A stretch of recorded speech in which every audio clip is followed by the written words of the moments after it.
Hi, teacher friends. Summer is the best time for teachers to learn, right? This summer, we'd love to have you join us for our free book club to discuss The Knowledge Gap by Natalie Wexler. Natalie will join us for a Q&A to answer your burning questions about knowledge. Sign up on our website, literacypodcast.com. And be sure to follow our podcast on your favorite podcast app for episode updates, especially our Science of Reading series this summer. I'm especially excited for this one, Melissa. This series will focus on the science of reading for all learners. We'll also discuss the science of reading beyond phonics, learn about fluency, vocabulary, and comprehension. And then be on the lookout for a special back-to-school series. We'll learn how to tell the difference between the science of reading or not, what recent research says about reading, and hear from teachers on their science of reading journeys. Yep, we'll even share a helpful and free resource explaining reading science to caregivers and families. We can't wait to keep learning with you.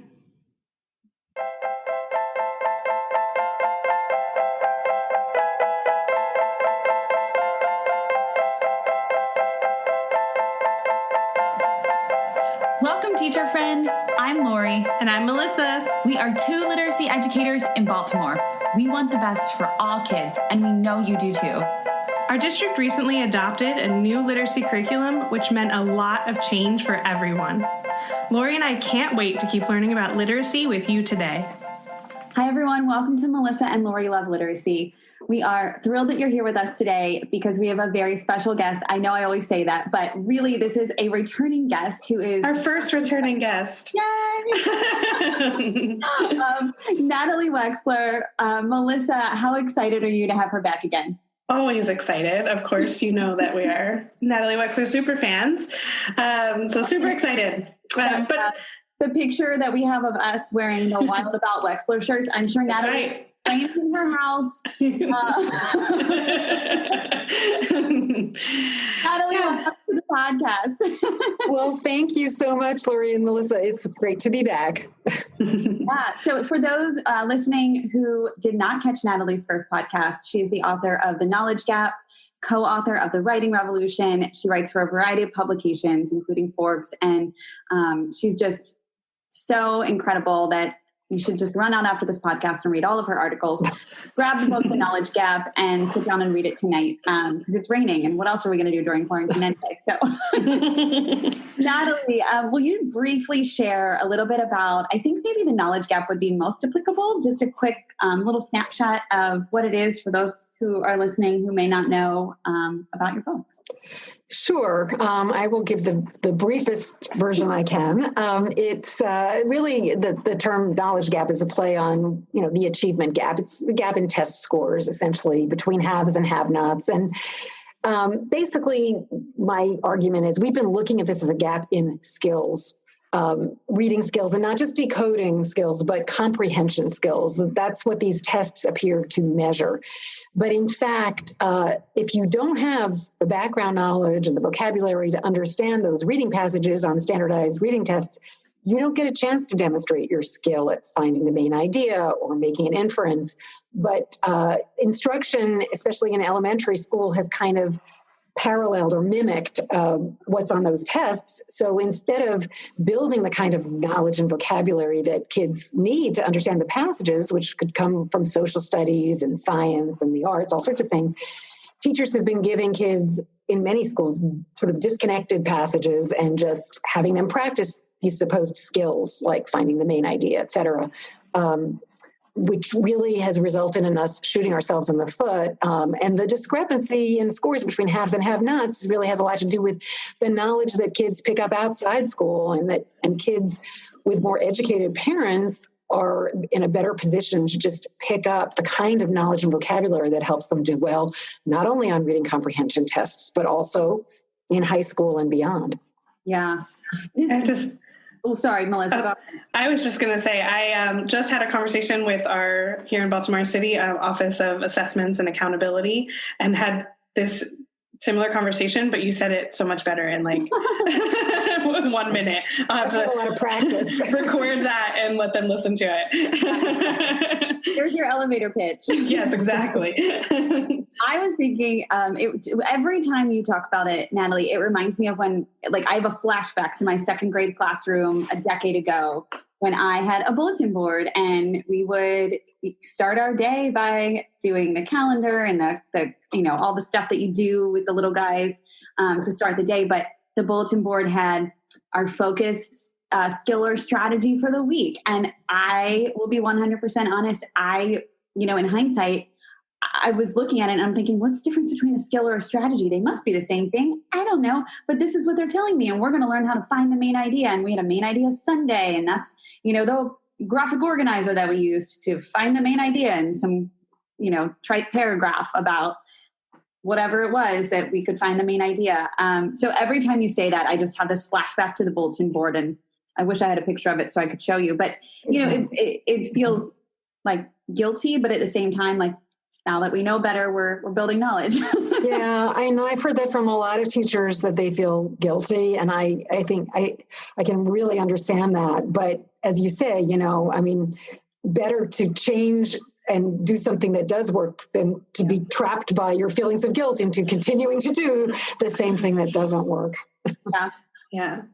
So, Natalie, that this is an interesting time of trying to do distance learning across the United States. So, that this thing that you're talking about right now is potentially exacerbated by what kinds of things kids are getting at home, from packets to attempting to do some kind of virtual learning. So we'd love to just talk to you a little bit about that. I know you wrote an article that has some tips, so we would just love to talk about what you're seeing. Yeah, well, definitely, since the knowledge gap does have its roots in the different experiences that kids have at home outside of school, and now kids are home all the time, it is inevitably getting wider by the day. I would say, one tip, sort of a basic tip is especially if you're an elementary or middle school ELA teacher and you have a basal reader or something that's focusing on skills, try asking questions about the content and supplementing that content if it's thin with some other texts. That's not only going to help build kids' knowledge, but it's also, from what I've heard, certainly more engaging for kids. And I think some parents are seeing that, who are able to compare. As I know, Laura, you have been able to, a skills-focused approach to comprehension against a knowledge-building approach. And it's also just generally, I think, easier for parents to help their kids, any parent, with content-focused material. They can say, oh, gee, tell me, you read about whales? Tell me, what did you learn about whales? Rather than, so what was the author's purpose? And that just doesn't come naturally to a lot of adults, or not teachers. I don't know if it comes naturally to teachers either. It may not at the beginning. But beyond that, I think, the things that make all teaching, of any kind of teaching, effective are even more important when it comes to remote learning and remote teaching. And one of the most important, I think, is just checking for understanding. I think often teachers assume that their kids have gotten the basic idea and they want to move on to, let's think critically about that. Let's do some analysis. And they may not be aware that half the class or more has not understood the basics. I heard another podcast that had actually a college instructor talking about how she had used the polling feature in Zoom. I think it was to do a comprehension check of something she thought would, like, the whole class was really just going to understand this. This was just a sort of warm-up question. And she found that half the class did not understand it. In that way, perhaps remote learning provides an advantage. You can do that kind of instantaneous comprehension check, but you can do comprehension checks in face-to-face situation too. It's really important in the remote situation because you can't necessarily detect confusion. You can't necessarily see it on kids' faces or whatever. So that's one thing. And Natalie, can I jump in there real quick with a question for you? So sure. The checking for understanding, connecting back to your other point about like skills. So I think when I was teaching, the big checking for understanding was around a standard, right? That you would take a standard and check for that understanding. And then this is what breaks my heart about my teaching, Lori, is like, then you like check it off that they've mastered that standard. And I just want to clarify that, like, when you're talking about checking for understanding, what I'm assuming you're talking about is that they're understanding what they're reading, right? They're understanding that what they're getting from the text. The content, yes. Yeah. So not, do you understand what a main idea is and what a detail is? But yes. I mean, you could say, so it's not like you can never ask what was the main idea of that paragraph. You have to make sure in advance that there was a main idea, you know. Right. There was this, I wrote about this, there was this tweet from a New York City parent whose kindergartner had gotten this reading assignment to find the main idea of a paragraph that had no main idea. It was really just a list of ocean animals, you know. The author of the tweet said, I am a Pulitzer Prize winning reporter and I could not do my kindergartner's reading assignment. Do you remember where that worksheet was from? I think it was from this teacher. There was something in the bottom that said teachers pay teachers. So this, and it's not the teacher's fault. I mean, this is what the teacher's training had led her to do. And I'm sure she was in this is a difficult situation. So it's not any teacher's fault. It's a system. Yeah. Yeah. And Melissa, that's a brilliant point to clarify. Like, it is, we're not checking for understanding for standards 2, 3, and 7. Right? We're checking that they understand the content of it. So that's really smart to clarify.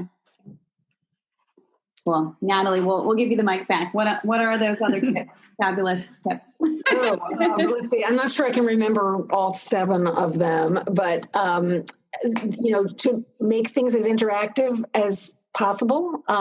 Get students engaged. One of the big obstacles is just getting students to show up, especially those who may not have reliable access to the internet, et cetera. And then there's a limit to what teachers can do about that. But you can try to make your expectations as clear as possible about what kids are supposed to do and when they're expected to show up. Keep it simple, not too many different apps and platforms.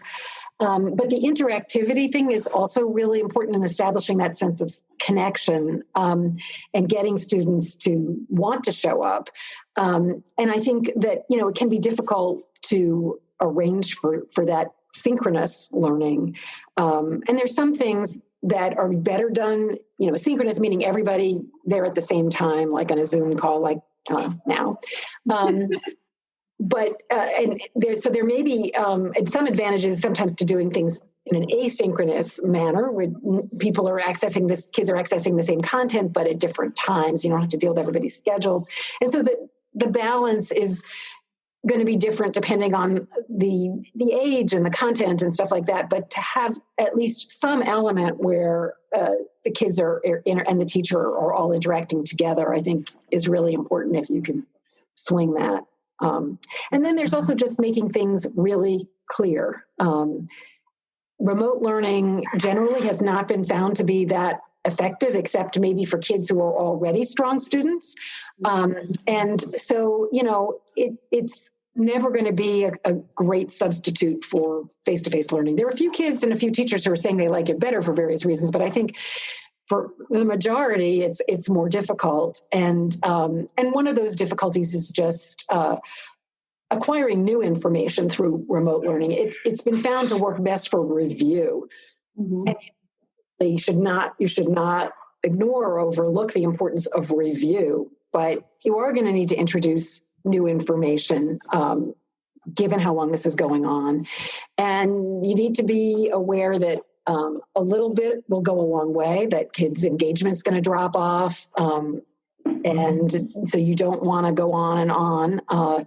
You want to pause, ask them questions, even if it's a video, say, pause the recording and try to answer for yourself this question, because that's what's going to help them really absorb and retain the information if they're actively processing it in some way. Yeah. I read a stat that kids can't really take any more than 9 minutes at a time. Like their attention kind of drops off after 9 minutes.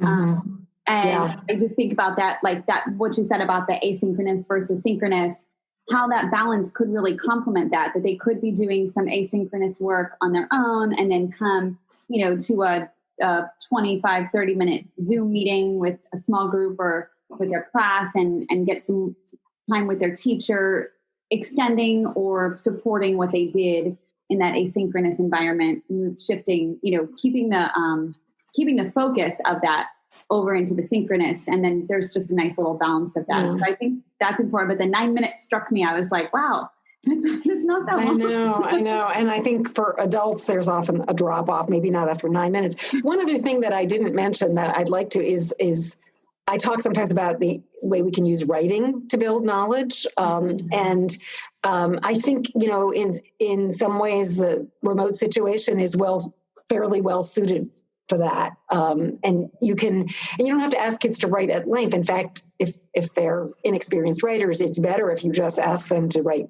at the sentence level. But that's a great check for understanding. It's a great way of getting kids to actually think about the content. Again, not the standard, but content. And that, you mentioned the writing revolution.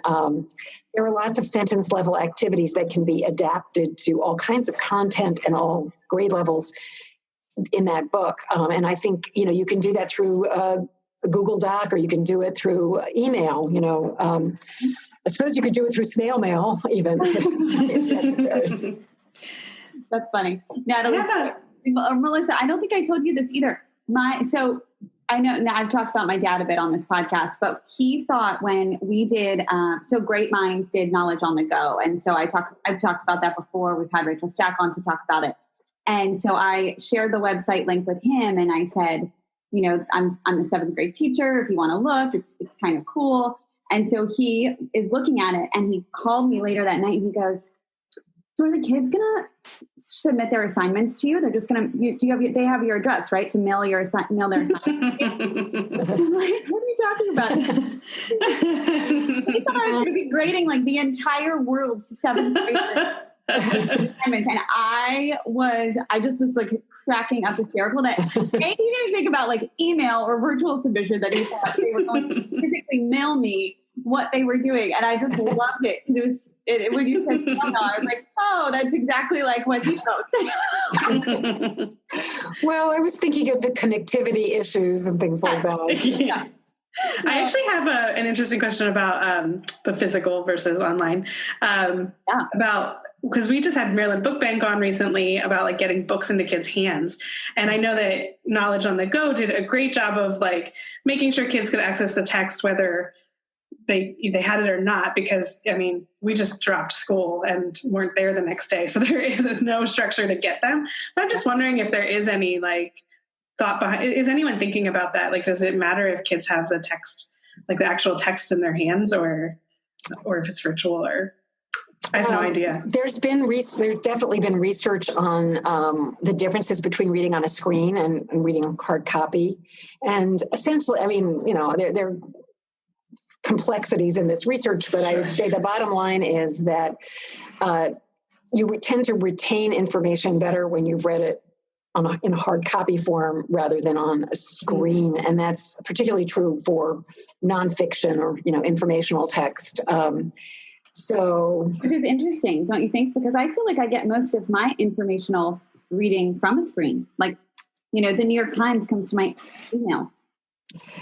Yeah, we get 3 hard copy newspapers a day, but we are, and I do spend a lot of time all day long reading, articles and whatnot on a screen. I think there are ways to.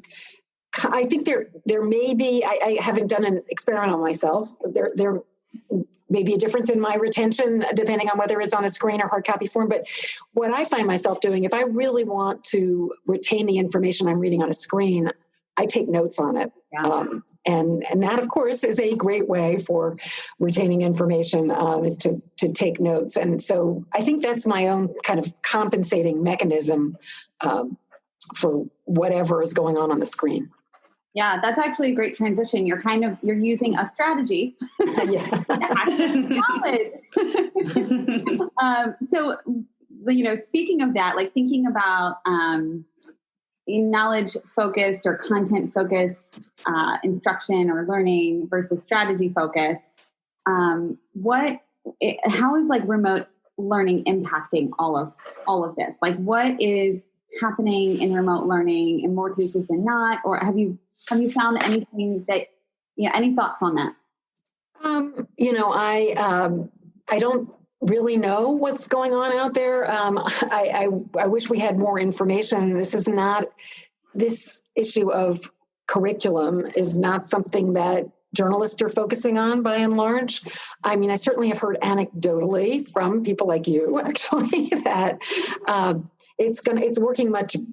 Places that have a content-focused curriculum, the remote learning experience can be smoother. There are the videos that, Wit and Wisdom has put out, Knowledge on the Go. There's the greater ability of parents maybe to help their kids.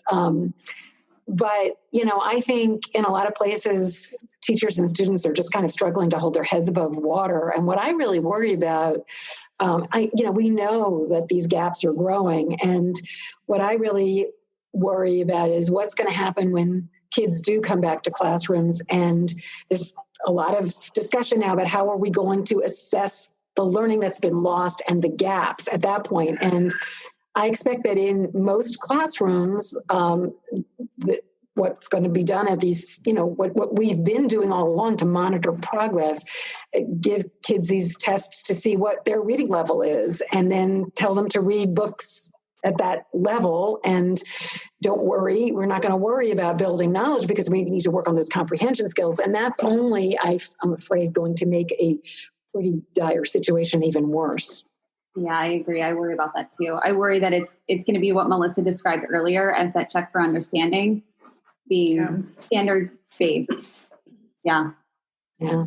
So I've heard, and Melissa, I know you're in this too, so add to it. Obviously Presley is in a school system that, and I want to acknowledge again, they tried their best. Like they said that, we were closing on, I think, a Thursday, and the next day was the last day of school. So it was like the 12th, and then the 13th was the last day. And then, boom, we're gone for the rest of the school year. So, I want to acknowledge they're doing their best, but their learning plan has changed a couple of times throughout. It's made it a little challenging to follow as a parent. And then they transitioned from work packets to a synchronous experience with face-to-face meets with the class and some small group work. And I believe that that's across the county.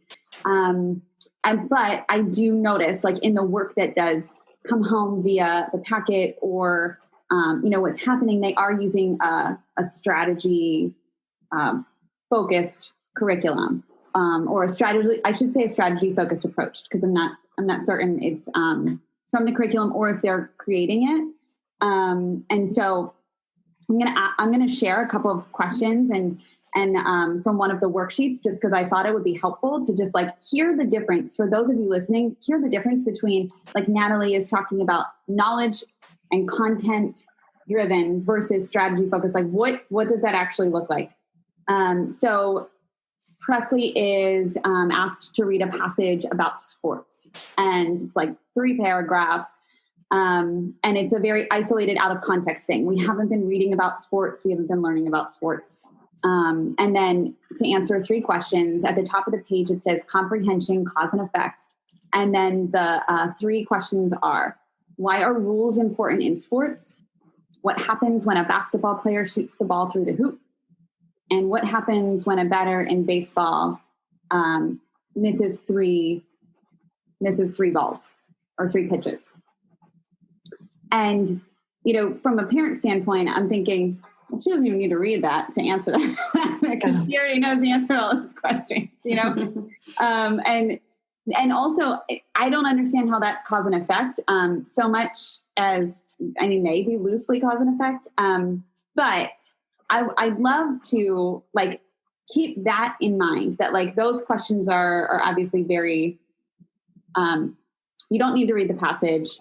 They're not rigorous. I don't personally think they're really meeting a standard. I don't know that the text is definitely not meeting any standard. But yeah, we're asking her to do this work. And so, as an alternative, right, like this knowledge-based approach that really travels well, as we've seen, we know that has such an impact on comprehension.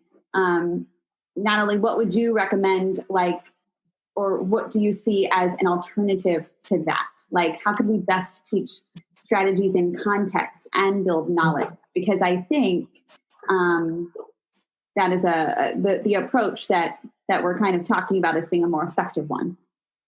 Yeah, I mean, it's not that what I am arguing is you can never ask a child, like, what is the main idea, or what is the cause and effect relationship between these events. It's a question of what's put in the foreground.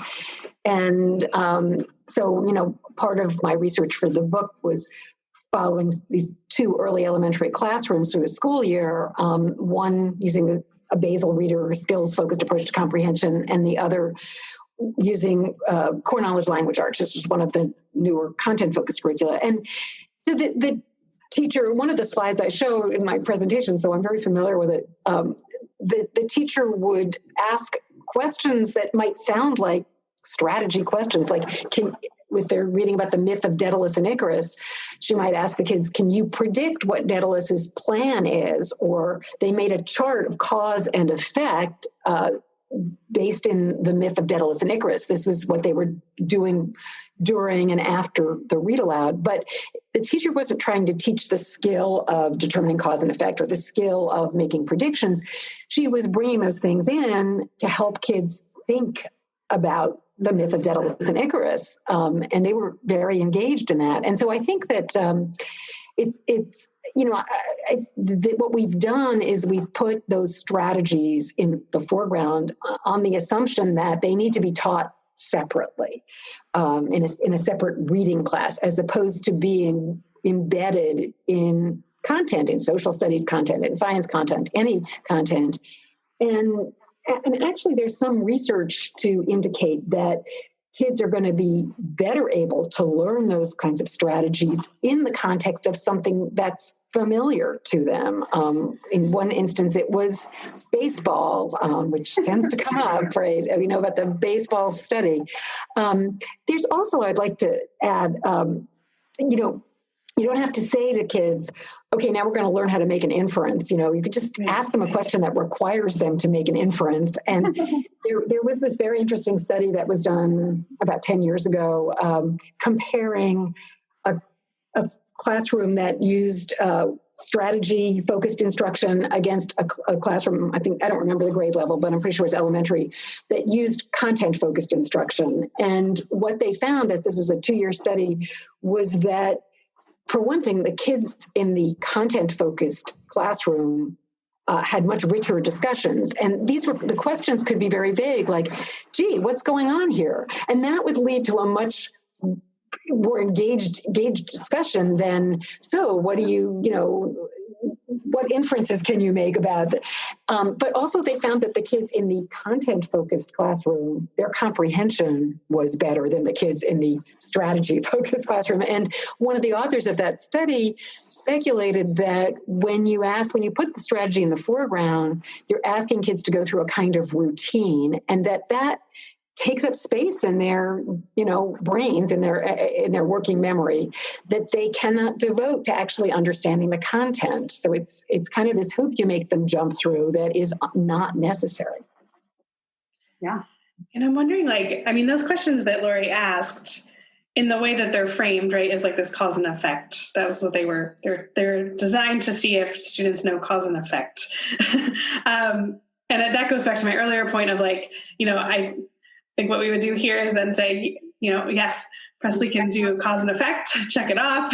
But that's not the case, because she might get another text where she doesn't know anything about the topic, and then therefore she might not know the cause and effect relationship that's happening in that text. Right. But I do see those questions could potentially be if you have a student and you want to just check that they're understanding what's going on, and if this was a valuable text to be reading, that, what does happen when the batter hits the baseball might be something good for a teacher to ask, just to get a sense of, are they understanding the text at a basic level? Yeah. But I would say why read about sports in the first place? I mean, you should start. Yes. I think we really put the cart before the horse. Is this something we want kids to learn about? Yeah.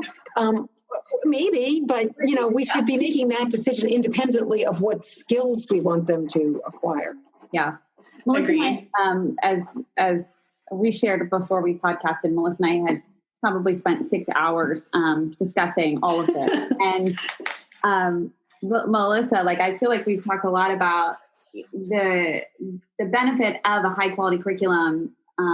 Really echoes what you just said, Natalie. That the learning is not just Presley's learning about sports, and that's it. This topic in second grade, end of year, but that when you have a high quality curriculum, it's not just in your classroom. It's not just this experience that's happening in your classroom as the teacher.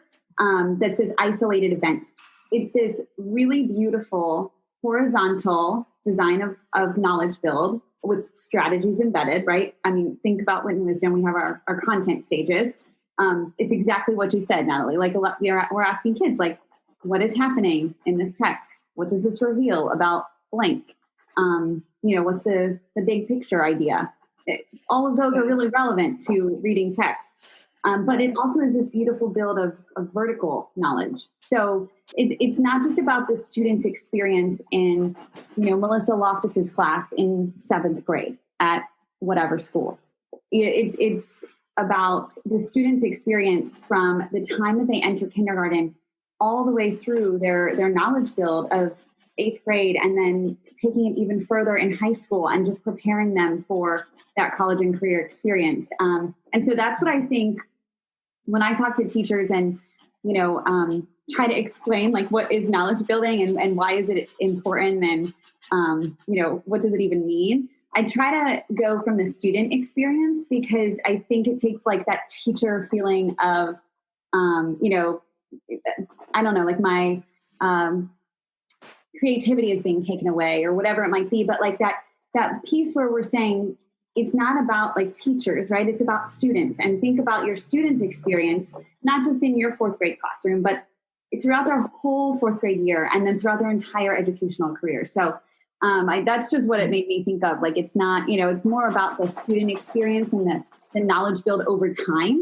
And that's what really makes the texts and the topics and the tasks that they explore really beautiful, because they build. Yeah. And I saw that in the 2nd grade class I was following. They would go, "Oh, I remember that from 1st grade." I remember once, I think it was during the War of 1812. Believe it or not, these 2nd graders completely understood the issues in the War of 1812 because they had already learned about the colonial era and the revolution. And you ask the average American adult to explain the War of 1812, you will get a blank look. But one of the kids in the class, a little girl, raised her hand, and we're talking about a surrender, and she said, and when somebody surrenders, they raise a white flag. And the teacher said, "Yeah, how did you know that?" And the little girl said, "Well, I remember from last year, the American Revolution." And all the other kids said, "Yeah." So, that's funny. Yeah. And kids get very excited when they can make those connections. Yeah. That's interesting. I just had, so my mom's here visiting. I know that's not what you're supposed to do during quarantine, but I need help with Elliot. So she's here. But she is a teaching assistant. And so I was just listening to her do a reading lesson online with a couple students. And they were reading about the Statue of Liberty. And the questions were so interesting. She was asking things like, well, what war did this happen? And these were all part of, I'm sure, a worksheet similar to what you shared, Lori. Which country did the Statue of Liberty come from as a gift to the United States, and all these things. And I'm sitting there thinking, if this was part of a bigger unit where they learned about, I forget which war it was, World War I, I believe, World War I, that they might be able to make those connections, but they weren't. They were just trying to recall from the passage that they had just read. So yeah, and this happens all the time. I was talking to a teacher in Tennessee yesterday, the day before, who's been using core knowledge language arts, and she was skeptical of it at the beginning. And a lot of what she said has echoed a lot of what you guys have said, but she was talking about writing and how no teacher in her school liked teaching writing before. It was such a struggle to get the kids to write. Mm-hmm. But now with core knowledge, they're so eager to write. They have all of this information actually that they can write about it. I mean, you can't write about stuff you don't know. And she said, but I don't understand, I have to prepare them for the state test. And on the state test, they get a paragraph or two, and then they have to, write about it. They have to write an opinion essay or whatever. Yeah. And when I try to get them to do that, they just complain and they don't want to write. And I say, this is just the same thing you were doing with the Greek myths or whatever. But the difference is they don't know enough about whatever is in that 2 paragraphs to write much about it. Yeah. Yeah, I'm excited that some states, I think Louisiana is leading the charge. They're turning toward a knowledge-based assessment that echoes what the students learned in knowledge, and throughout the year, which is amazing. You're really going to see what they know and what they don't know. To me, what's kind of amazing is that this is such a revolutionary idea that what we've been doing essentially is testing kids on sort of what knowledge they might have happened to pick up, instead of testing them on the knowledge we're actually trying to teach them. Mm-hmm. Louisiana is doing, it's a fairly small pilot at the moment, but I really hope that it will expand and that other states will follow that lead, because it does make sense. And it's not just their ELA curriculum that they're basing the reading tests in, but also their social studies curriculum. And that's really important. Yeah. That's amazing. I'm so excited. I can't wait to see the results of that. Yeah. Yeah. Me too. Every time we talk about state assessments and thinking about familiarity with what's on them, I remember taking an assessment when I was younger. I don't know, maybe like 4th grade, and the passage. So I lived in New Jersey, and the passage was around Lucy the elephant. I don't know if you've ever heard of Lucy the elephant. I've been to Lucy the elephant. Is this the one in Atlantic City? It's good. So my dad worked in Atlantic City growing up, so my whole life. So we frequently went to the beach, and I knew Lucy the elephant, and I was like, oh, I remember seeing the passage like in my head to this day, at almost 40. I'm like, I remember that Lucy the elephant passage, because it struck me because it was one of the only things I knew about, like reading about. And it just seems insane to test kids on things that they don't know. Yeah, like that for all of them. So this teacher in Tennessee I was speaking with said that she recalled from one of the state tests, there was a passage that had to do with Native Americans. And afterwards, one of the students said to the teacher, was it Cherokee? Never encountered. And another a principal of a school in New York City told a story about how one of his kids did a state reading test and afterwards said, it was okay, but like, what is rugby? And he said, what are you talking about? Can you write it down? And she wrote down RUGBY, rugby. But of course, she'd never heard of rugby. She was in the Bronx, Right. Oh my gosh. Well, it's crazy. We look forward to hearing about those results. We'll have to have you on to do like a reveal, a reveal party for Louisiana's results. So are there any other studies that you feel like, or, research studies or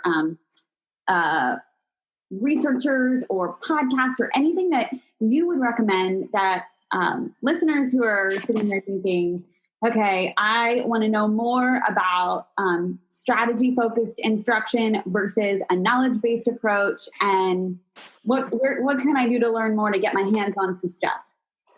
As far as podcasts, there are things like the Science of Reading podcast, which could be helpful. But, when it comes to this sort of comparison between a content-focused approach and a strategy-focused approach, unfortunately, there's not a huge amount of research out there. And we do have a lot of research that shows that, and I think this may be confusing for a lot of teachers because they've heard, there's evidence behind strategy instruction. And there are lots and lots of studies showing that if you teach kids strategies, it will boost their comprehension on standardized reading tests. So what's the problem? And one problem is that those studies lasted usually no more than 6 weeks, right? And so we do this month after month, year after year, and there's no benefit. There's certainly no proven benefit beyond six weeks. But a cognitive scientist named Dan Willingham has looked at that data and said, actually, after just 2 weeks, you're really not getting much bang for the buck with the strategy instruction. So I think that's one thing that people need to realize about strategy-focused instruction. And Dan Willingham has written an article called "The Usefulness of Brief Instruction in Reading Strategies," I believe. It's a good one. Yes. But beyond that, so the National Reading Panel, I think they sort of seem to endorse teaching reading comprehension strategies. They summarized the evidence from all of these studies, and it is out there, but what they omitted to mention was the important role, which is really widely agreed upon, the very important role of prior knowledge and comprehension. And, so one of the strategies might be activating prior knowledge, but if kids don't have the prior knowledge to activate, then what do you do? And that's where building knowledge needs to come in. But one reason we don't have studies sort of comparing strategy instruction with a knowledge building approach is that these studies, as I mentioned, generally last like 6 weeks.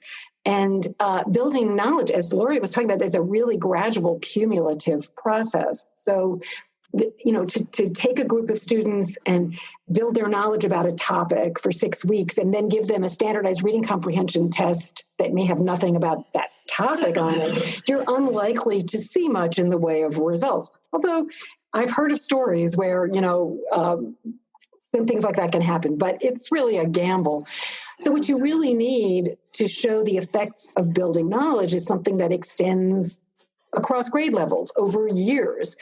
And that's really hard to do logistically, an experiment like that, because kids move in and out of schools, teachers move in and out of schools, teachers vary in their approach and what they're doing. And so you can't really control the variables very well in those kinds of long-term studies. And also we haven't had these kinds of knowledge building curricula. They haven't been around that long yet. So it's hard to study them over time. So I think for all of those reasons, we don't have the evidence that we'd really like to show that there's a direct causal relationship between building knowledge and boosting students' overall comprehension, sort of on a standardized test. Yeah, I have a very concrete example of your strategy going overboard. So I think Lori and I were part of a system where text annotation became a thing, like a really big thing. And we were doing, Natalie, when I say it was, K to 12, well, maybe not K, but K, K to 12. Yes, K. We are annotating the text, and we were annotating every text, whether it was something that was easy for you to understand or not. You're annotating the text. People started getting these symbols, right? So you put a little exclamation point or a question mark, and then kids are starting to ask, like, well, how many annotations do I need to do, right? They're not even reading the text. It's like, you want me to do annotations? Let me write my annotations. And it just became about the annotations and not about actually reading a text and getting any content or building any knowledge from that, reading that text. So I can definitely see how we were part of it, where we just went overboard with what could be like annotating a text I do it when I read sometimes. It can be very helpful, but it's not the one thing that right. And that not every student needs to do it every time for every text, right? It is a tool that you can put in your tool belt. So just sharing that, like, that's an example of like. Yeah, and I think that's very much what happened with these strategies, comprehension strategies, is, there's evidence that this can have a positive effect. Let's do it all the time. So let's this is the whole curriculum. There's no evidence pointing to that. Yeah. Yeah, I feel like it's really both and. Like I think there's in education, we want to be like, well, what comes, the cart before the horse, what's coming first, strategies or knowledge? And really it's both at the same time. At least from my investigation of high quality curricula, that's what's happening is that, and speaking to Wit and Wisdom, the content stages are embedded within the content. And like you said, we're not sitting down and saying, okay, friends, today I'm going to ask you lots of questions about inferences. You're just asking questions to support making inferences because it's important to do so with this text.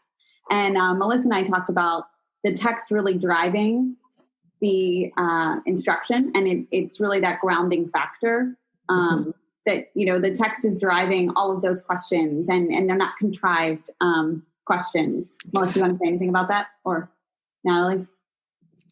Sorry, I didn't want to cut anybody off. It's raining so hard here. I keep having. it's hard to hear you guys. I keep going on mute. It's pouring. And I don't want the listeners to be like, "Is she in the bathroom?" Or well, I'm not hearing that rain. Oh, good. Okay. But I do think that you said something about that you need both and it's not like one should be in the foreground. But I have to say, I would argue that the content really should be in the foreground, and that the skills and strategies, or whatever you want to call them, they need to come in service of that content.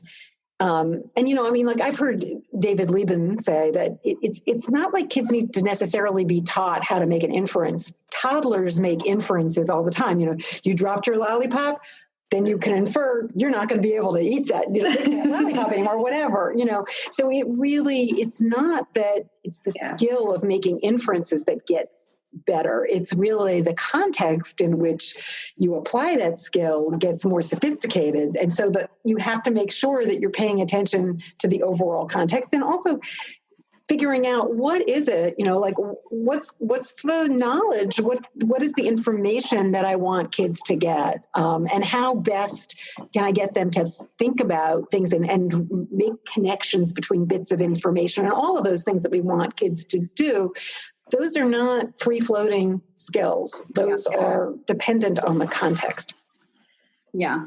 Natalie, can I ask you one quick question about something you said that, it's easier to, I think, correct me if I'm wrong, but you said it's easier to learn these strategies or skills with something they have a knowledge base about, or even easier to read a text of something they have a knowledge base about. But I'm wondering, I guess what I'm thinking of is I'm thinking of Presley, actually, who just was learning about the digestive system, right? But when she first started, she didn't know anything about the digestive system. But it doesn't mean that she can't learn about it from reading new text, right? And I think I don't want people to take your words in the wrong way, because I don't think what you're saying is kids cannot read anything unless they already have knowledge about it. So therefore, only give them text about things they already know.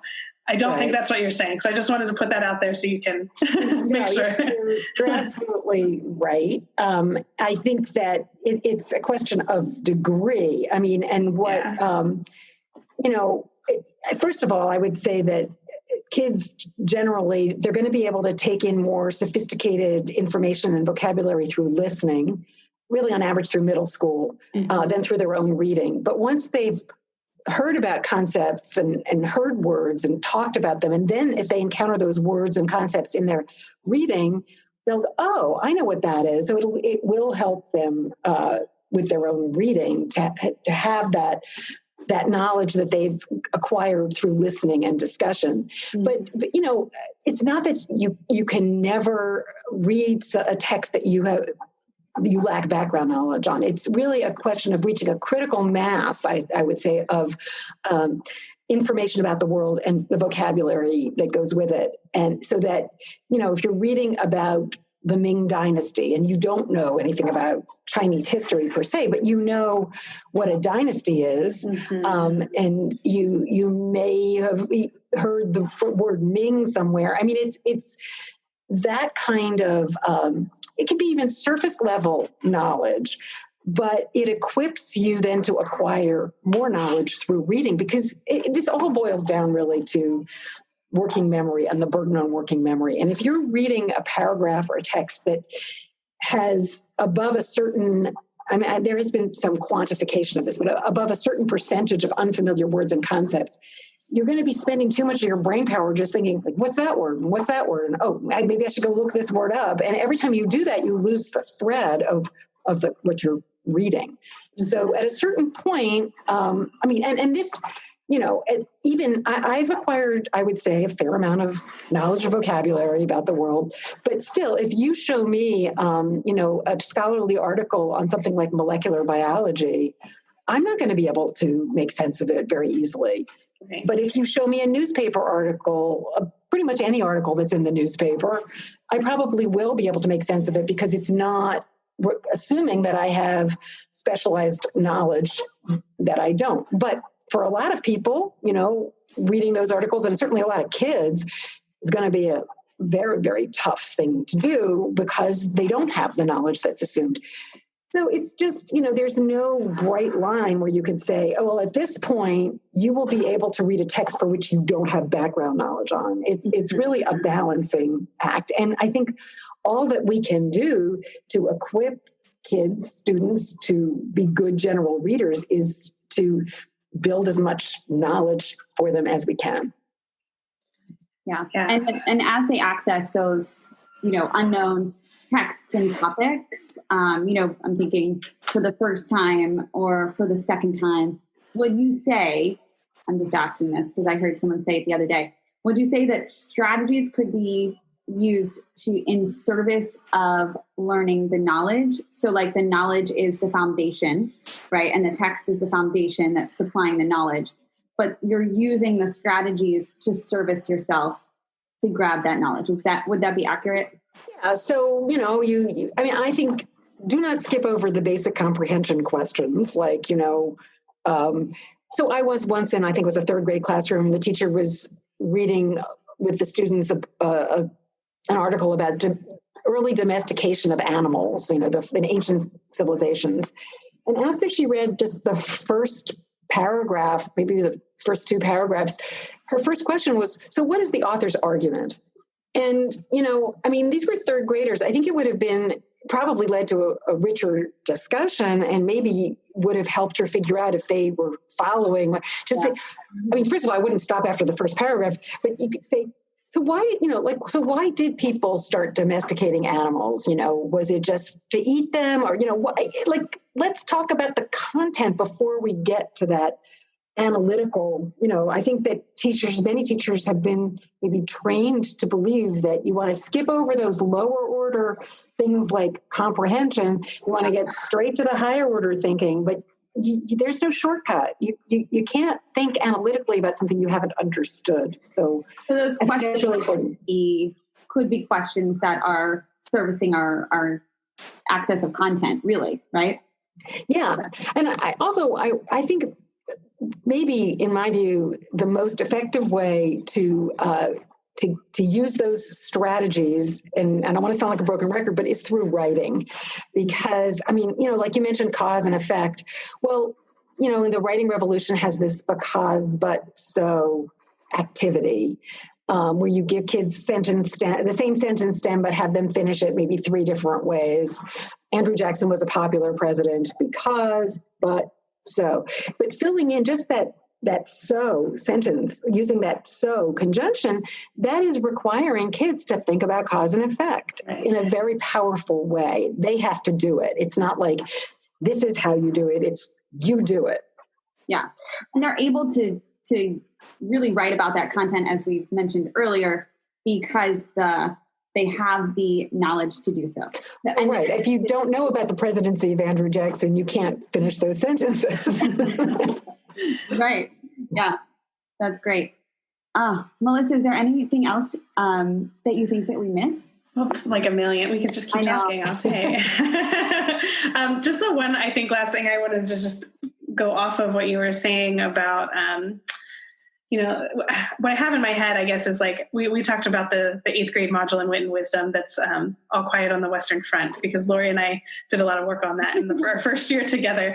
And it's a tough text. It's so sad, yeah. It's a sad text, really kind of depressing. But that is an example, I think, of they gave it takes place during World War I, but a lot of it is much more about like the emotions that the soldiers were feeling and how that affected them in war. And yes, it took place during World War I. That was the setting. And they in Wit and Wisdom, they gave like just a little background on World War I. But it's not like they need weeks of World War I knowledge to understand it, because actually the knowledge is, that they're trying to build there is more about the psychological effects of war on these young soldiers. And that's something that they can connect to, right? Like that's something that they can, they probably do have some prior knowledge about, like, how does something traumatic affect a person? So I just think that there's something there too about like, we went overboard a little bit again here in Baltimore City when we were revamping our high school curriculum with one of our modules about, the text was like Water for Chocolate. And I think we went a little overboard with giving background about the Mexican Revolution, when in fact, like, that's just kind of the setting, but that's not really the content what you want them to get from that text.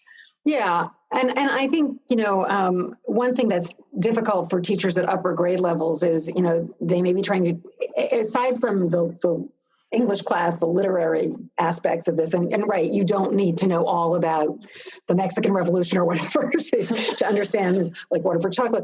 But say you're teaching history or social studies and you're teaching about the Civil War or World War I, but you realize that your kids are missing a lot of information about what preceded those wars. Yeah. Well, you can't start with, I have talked to a teacher who was trying to teach about the Civil War, and she said, you kind of have to start with, well, there was this revolution, and this is who we want our independence from, and it's going to take you a long time to get the Civil War.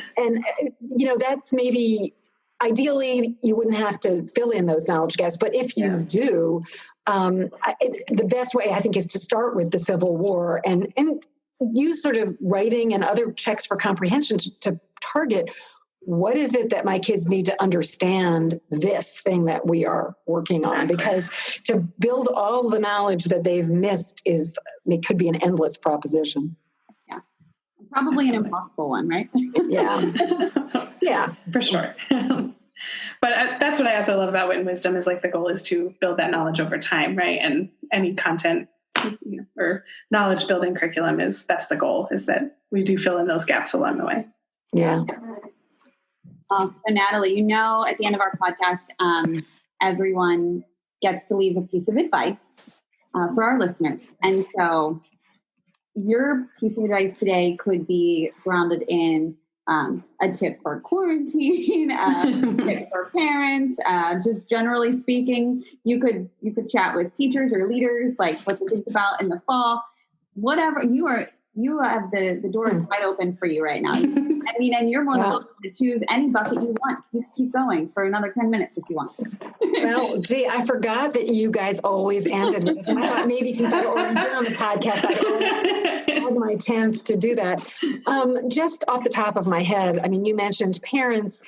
I think right now is a time when parents are getting a closer look at what goes on in their kids' classrooms or, with their kids' education and their curriculum. And there may be parents out there that are wondering about some of those find the main idea assignments or whatever. And I think, parents could be this real ally in the movement for a more knowledge-focused, content-rich curriculum. I think it makes intuitive sense to a lot of parents, and they may have assumed their kids were acquiring substantive knowledge and are kind of amazed to discover that's not the point. That's not what we're trying to do here. So I think, teachers and parents who share this perspective could really use this as an opportunity to join forces and work for change together. Because I think it's going to, teachers need all the help they can get if they want to affect change. And I think parents could be hugely helpful. That's smart. You're always wonderful. So thank you so much, Natalie. Thank you guys. This was great as always. I'm happy to come back even for a third time. Yeah. It was about a year ago, so maybe we'll make a yearly standing invitation for Natalie Wexler. All right. Thank you. You were episode 10, right? And we posted episode 29 yesterday. And so we're moving right. So we'll have to have you back for like 40. Like you can. Yeah. Every 10 episodes. Great. Well, thank you so much. Thank you. Okay. Thank you, guys. All right. Bye. Bye.